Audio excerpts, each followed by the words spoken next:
Assalamu alaikum students. So this is our next topic of the force on a conductor in a magnetic field. So we started this chapter by discussing the force on a charged particle which enters the magnetic field, and we studied about the force which acts on the charged particle and it deflects it. And for the force to act on a charged particle, what are the conditions? The charge should be moving. Second thing, it should not be moving parallel or anti-parallel to the field line. If the angle between the velocity of the charged particle and the field is 90 degree, the force will be maximum. If it is any other angle between 0 and 90, the 0 and 180, you can say it will be experiencing force, and at 90 this force would be maximum, and the direction of deflection of positive and negative charges in the magnetic field will be opposite to each other, and uncharged particles, they do not deviate in magnetic field or electric field, they do not experience force. Then we studied about conductor through which current is flowing, and that conductor is placed in the magnetic field. Again, the conditions for the conductor to experience force in the magnetic field is what? There has to be current, and the current should not be parallel or anti-parallel to the field line. Okay, if the conductor has current perpendicular to the field lines, the force will be maximum. This is what we studied up till now. Now we are studying about the force which is experienced by a coil through which current is flowing, and that coil is placed in magnetic field. So this is the symbol of the coil. This side current in cross, and this is current out, and the field is from north to south. So when we apply Fleming's left hand rule to the coil, we can find out the direction of force on the coil. These arrows, they show the direction of force on a coil. Okay, so here this side where the cross is, it means it is connected to positive terminal of the battery. So current enters, current goes this way towards left, and then current out. So if we apply Fleming's left hand rule to this side, field from north to south, current in, second finger shows the current, and force downwards. Okay, in the same way we can apply the rule to this side where the current is outward and field is from north to south, so force is upward. So that will cause the coil to rotate. In what will be the rotation? Because these two forces, they form they produce turning effect. Okay, moment. So because both the forces, they will cause rotation in one direction here. So due to these two forces, the coil will rotate in clockwise direction. If we reverse the direction of current through the coil, the direction of force will also reverse. Suppose if this is dot and this is cross, then this will be force upward and force here will be downward, and coil will rotate in anti-clockwise direction. So this is for the coil which is in the magnetic field. In the same way, if we reverse the polarity of the magnet, keeping the current direction same, again the direction of force will be reversed. Okay, so conditions are there again. The current is, if you increase the amount of force, we increase the current, we use stronger magnet, and we can use more number of turns in a coil. Instead of using only one loop of coil, we can have number of turns, so the force increases. Okay, so Fleming left hand rule is applied to the two sides here to find out the force, and these two forces are of the same magnitude. Okay, force on this side where the current is coming out, or the side where the current is going in, the magnitude of force will be same. Okay, so the coil will tend to rotate. Now here, this is the complete diagram, force on a rectangular coil in magnetic field. And this type of diagram helps us to study about the simple DC motor. So here we have the coil, this is the battery, current is going from the positive to the coil, and it is entering the negative terminal of the coil. Okay, so in this case, we always take the conventional current, that is from positive to negative. Here, north is placed on this side and south is on this side. The field is towards left. Okay, so here blue color arrow shows the direction of field here in this. Okay, so this side has current in. So you see the Fleming's left hand rule applied here. So current in, so field towards that side, so force upwards. And this side is experiencing force downward because the field is same, but the current is outward. So what will happen as a result? The coil tends to rotate in clockwise direction because this is force up and this is force down. So coil rotates in clockwise direction. Let's see. So it reaches the 90-degree rotation. So this is in between, and now this is the position of the 90-degree rotation when the coil has become vertical. Now, will the coil continue its further rotation? Like, will it make it 180 or 360-degree rotation? Let's see whether it does it or not.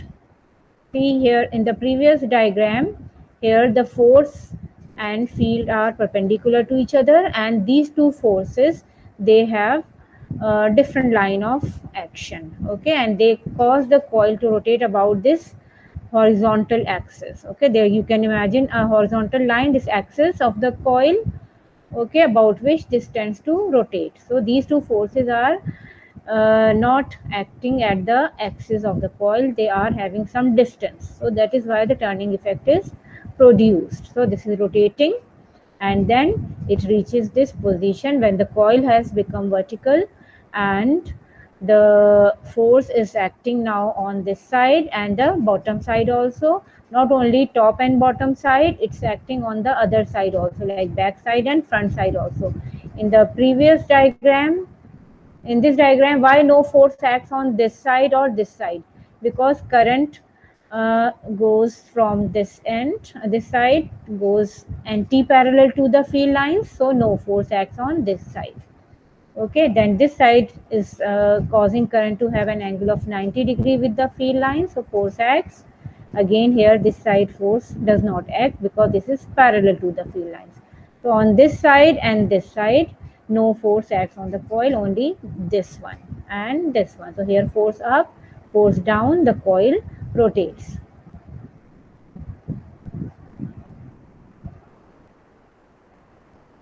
Okay, so now coil becomes vertical. Now the two forces have the same line of action. Okay, so they pass through, their line of action passes through the pivot, okay, the imaginary line. So it means now no turning effect will be produced. So what will happen due to the force which will be acting on this side or this side? Coil will bend upward here and coil will bend downward here, and back side it will be bending backward, and here it will be bending towards us. So it means no further rotation. For the rotation, the force should have a perpendicular distance with the axis of rotation. Okay, so the line of action of the two forces is same. Okay, they act along the same line of action, so their effect is cancelled out. Okay, so no further rotation will be caused.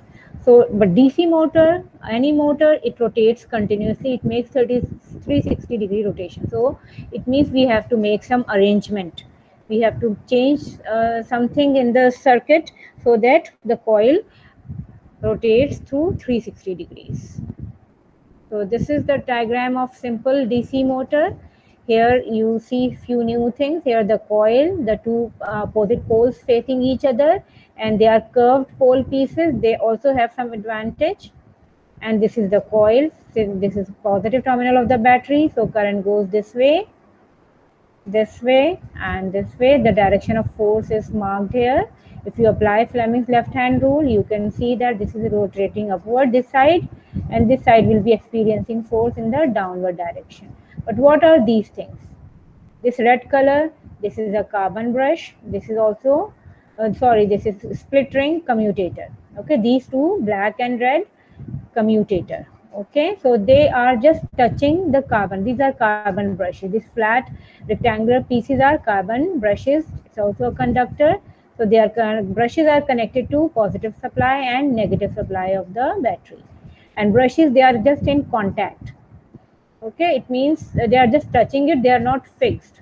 Okay, so it means they can rotate, they can slide against these brushes. Okay, so when the motor rotates, the commutator split rings means cut into two halves, so they will also rotate. So what will happen when the the coil rotates, commutator will be rotating, and we here, this is the Fleming's left hand rule applied again. So you know it now very well, which which finger shows what.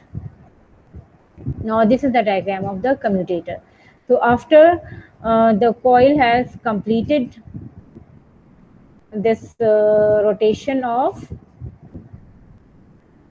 this is the initial position, and this is after the coil has completed 90-degree rotation. Okay, when 90-degree rotation is completed, this one will come down and this one will come up.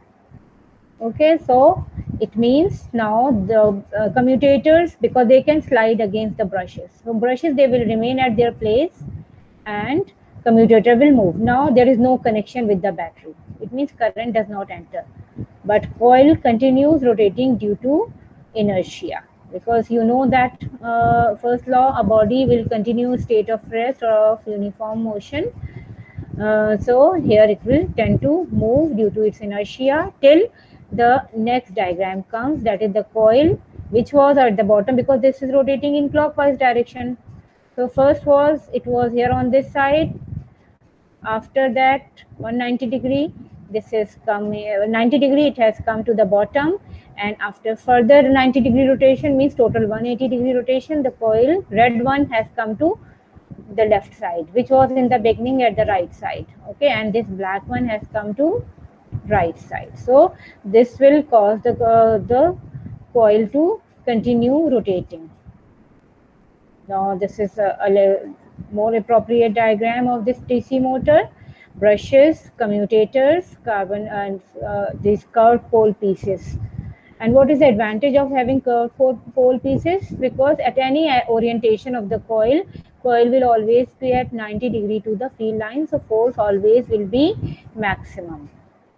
Because if you see one of the previous diagram here, the force is not at 90-degree to the current when the rotation is in between. Okay, so that force, like field and force, they field and current, they may not remain at 90-degree, so force will also not be maximum, so force decreases.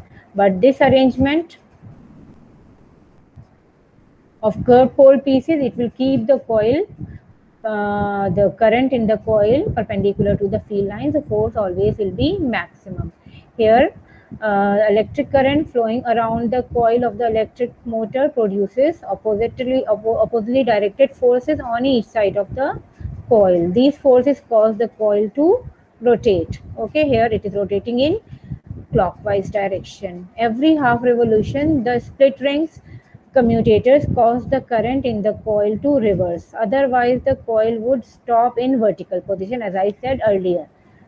Okay, so this side through which the current is here, because this is positive, this is having current inward, and after the commutators change the places, this commutator is connected to positive brush and this commutator is connected to negative brush, but after half rotation, half cycle, this one will go there, so they will switch over the places. So when they switch over the places means this side which was having current inward and this one was having current outward, now this side will have, this side will reverse, this will go to this side and this one will come to this side.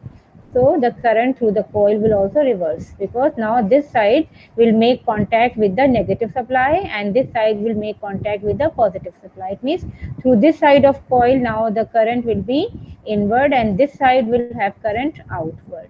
So current direction changes through the coil after every half cycle. Okay, so this is the diagram and you can observe the rotation here, split ring commutators. Okay, north south, this is experiencing force downward because it is connected to positive supply here, and this is experiencing force upward, current is outward. So if you rotate, like when the current is switched on, and the what will happen, the coil rotates. See, the split ring commutators have changed the place. See, this is angle in between, angle, they have become perpendicular. Now the contact is changing. You can come see, there is no connection, current does not flow. So it means the coil just completes this remaining a little, like not 90, it's less than 90 degree to make a contact. Okay, so it up to this angle coil can rotate. Once it is pushed, of course it will continue rotating for some times until the contact is made with the carbon brush. Now so current starts again flowing and the coil completes the rotation.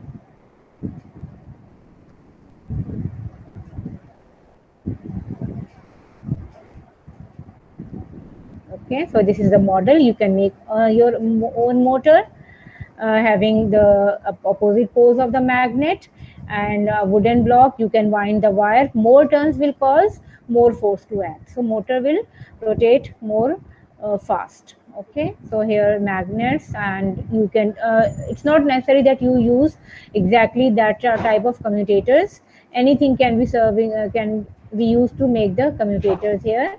So here these pins will be serving as a commutator, so they will cause it to rotate. So here the coil, you have to cut some slot so that the wire can be wound properly, and this is connected to the battery, and this all is in the wooden support.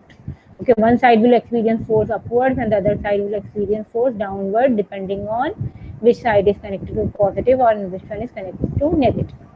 Now, this is another application. Like DC motor is an application of the force experienced via coil which is placed in the magnetic field.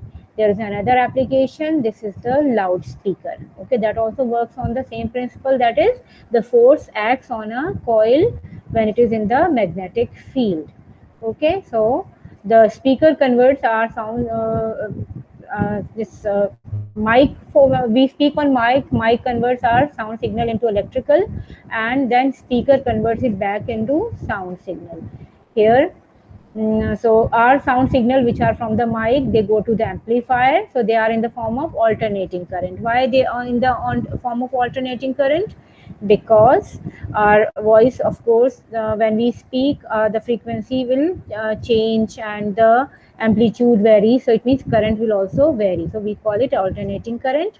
And that alternating current will be there through this wire which is in the magnet, between the magnetic field. So force will be acting on the coil, and the coil, due to the motor effect, the magnetic field around the coil causes the coil to vibrate in step with the alternating current. Okay, the way we speak, according to the magnitude of that current, high magnitude or low magnitude, the coil will be moving forward, backward, and the diaphragm which is attached to this coil will be also vibrating in the same manner, and air next to the diaphragm will vibrate and carry the sound signal along. So here the coil causes a diaphragm speaker cone to vibrate in step with the original sound signal. So it will move forward, backward, where it will vibrate like up to greater amplitude, smaller amplitude, depending on whether the sound was louder or fainter. Okay, so air vibrates and produces sound waves. Now this is another diagram, like side view of this. This is paper cone, that is diaphragm, and this is your cylindrical shaped magnet, north and south. So upper part has field downward. See this one, field downward, and current. If you see, this is going this way. So here current out, current out, current out, so dot. Okay, so here you can put series of dot here, current out. So it means force, when we apply Fleming's left hand rule, the force will be on this side. Okay, and same force will be direction of force can be obtained if you apply rule on the bottom side. This side has dot because current is outward, but here current is inward, and here field is downward from north to south, here field is upward from north to south. So the direction of field is reversed, and direction of current on the bottom side is reverse. Both are reverse means force will be still acting on the your right side. So coil will vibrate back at this side. When we reverse the direction of current, the force will be acting towards left and the cone vibrates towards that side. So cone constantly vibrates and sets air molecules into vibration. Now there are some questions. The motor effect occurs when you have to choose from this dash current carrying wire is placed inside a magnetic field. The force exerted is maximum when the wire is at 90 degree to the magnetic field direction, but is zero if the wire is parallel to the field. The force increases with field or current strength. The force reverses in direction if either are reversed. Application includes electric motor and loudspeaker. Moreover, the galvanometer also works on the same principle. Here, this is the question for you people to solve. Here, there is a conducting rod. This one is a conducting rod which is placed on a metal rail. This is the metal rail. Okay, and this metal rail is connected to battery. Right now there is no current because switch is open, but what happens when the switch is closed? Because there is a magnetic field provided by these two magnets, field is downwards. Okay, so in which direction will the force act? Of course, the direction in which force acts, this is only placed. It means it can roll over the rail. Okay, this conducting rod can roll over that rail either towards this side, that is towards right, or towards left side. Let's see if we apply the Fleming's left hand rule, field downward and current here, because this is the positive term side of the battery. So field is, current is outward here. Current is outward, so force this way. It means the coil, this rod will rotate towards right side. So there are some questions to work out. So answer all these questions as a homework. Motor effect, that is rotation of the coil in the magnetic field, and factors which will affect the size of force, and you have to draw the diagram and explain the working of the electric motor and loudspeaker. Okay, Allah Hafiz. So now that's all.